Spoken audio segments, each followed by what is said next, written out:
After expanding COVID-19 vaccine eligibility to another 300,000 people in Nashville, Metro Health says all available vaccine appointments have been filled just hours after enrollment opened.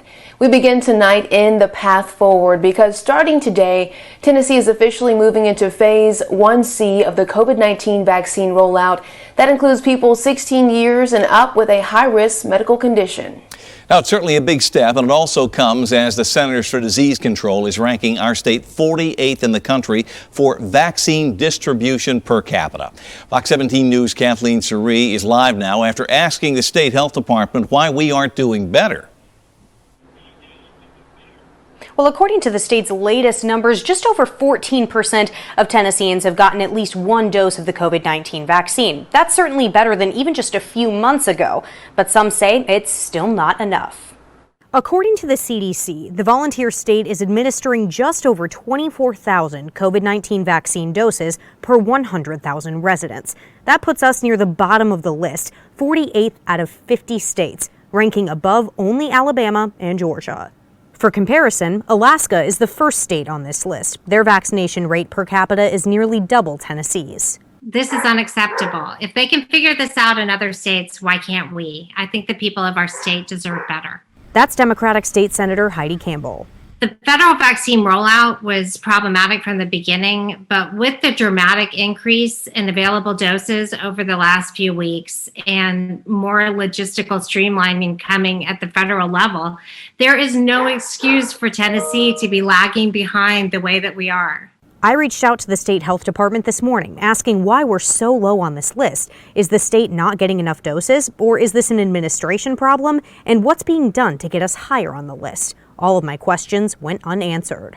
Infectious diseases expert Dr. William Schaffner says he's disappointed to see Tennessee ranking so low on this list. I have no idea what the causes of that are, because I thought we were vaccinating, with all deliberate speed. So that ranking does come as a bit of a surprise, but I hope it's also a motivation so that we not only catch up and get to the head of the pack.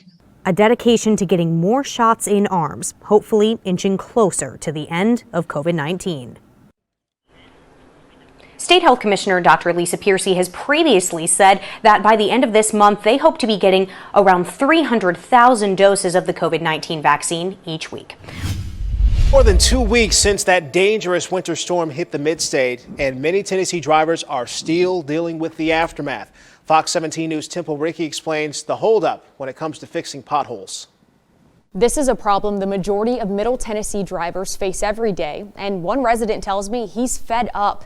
He says the Tennessee Department of Transportation is causing direct damage to people's cars and their pockets. Potholes like this one are causing frustrations across the metro. I've lost 2 tires in the 3-day period of this week. Gio Vignorio says the first tire on his 2016 Cadillac blew on March 2nd. You can see dash cam video from the incident on I-40 West near the 46th Avenue exit. 2 days later, on the 4th, I had another one go out in the downtown loop off of 40 near Charlotte Pike exit close to Broadway. The 2 flat tires left Gio Vignorio with an expense of $663.28, something he wants to be reimbursed for. After calling TDOT multiple times, leaving a voicemail, and filing 2 claims, he still hasn't heard back and wants some answers. I'd like to find out why it's taken so long to get these roads back in shape. What's the holdup? Fox 17 News did reach out to TDOT and was able to speak with Beth Emmons, the Assistant Director of Community Relations. She explains that when a driver files a claim, they are investigated on a case-by-case basis by the Department of Treasury, not the Tennessee Department of Transportation. They review the circumstances, they look at the type and location of the pothole, determine if TDOT, previously had been notified about the issue, and whether TDOT had been given a reasonable amount of time to fix the pothole. Emmons says a pothole should be fixed 24 hours to 3 days after receiving a maintenance report, but the goal is to fix them immediately. TDOT crews are patching potholes every day, but the cold weather and rain ruins their progress. Emmons says warm weather is needed for a permanent repair. We're waiting on the asphalt plants to open up when, in warm weather, and we can use the hot mix, which is a permanent repair. Right now, this is more just of a Band-Aid with the cold mix. When it comes to Gio Vignorio, Emmons isn't able to help with his claim, but said she would give us an update on the conditions of the potholes that affected his car. We are still waiting to hear back. Fox 17 News did drive that stretch of I-40 West where his first tire blew on March 2nd. That pothole has since been patched. Reporting in studio, I'm Temple Ricky, Fox 17 News, your Code Red station.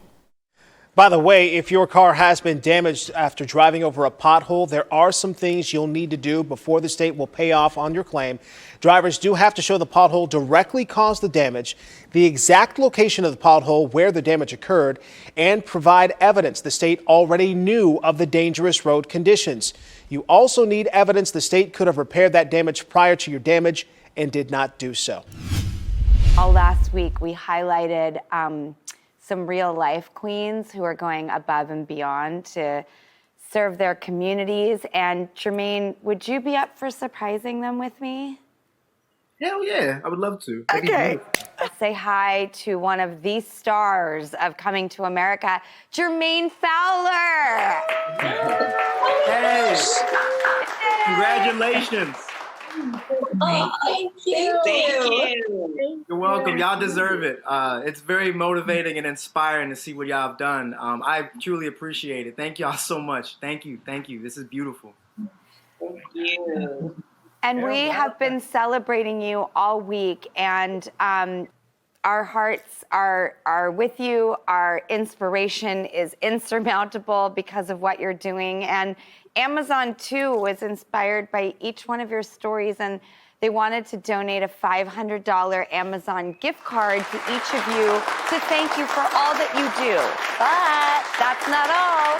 Amazon will also be delivering smiles and donating $10,000 to each of your organizations to help you continue to do the incredible work that you are doing in your communities. Thank you. Thank you.